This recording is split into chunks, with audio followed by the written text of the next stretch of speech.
Big Tobacco has taken its fight against plain packaging laws to the High Court. The federal government hopes its legislation will come into effect in December, but some of the world's biggest cigarette companies have told the High Court that without compensation, the laws are unconstitutional.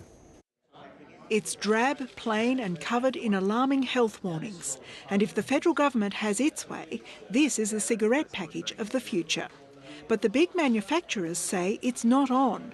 Japan Tobacco International's told the High Court its trademarks, along with the space on the packaging, belong to it. And the Commonwealth is appropriating that space as its own.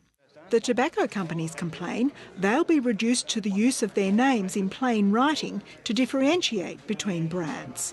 When High Court Justice Susan Crennan noted, "But you and all your competitors will be in the same boat relying on word marks only," Japan Tobacco's counsel glibly replied, "Of course, Your Honour, but the boat has sunk."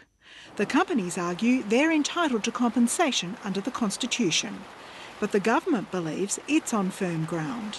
We are very confident that we have taken careful advice, that we have a strong case. The Commonwealth's case will be that it will not derive any measurable benefits, and so it's not liable for compensation.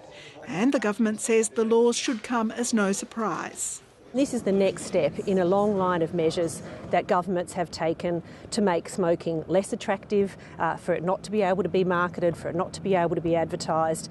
There's a lot riding on the case, especially for the tobacco companies, with the British government already contemplating similar legislation. The government will give its submissions to the High Court tomorrow. Elizabeth Byrne, ABC News, Canberra.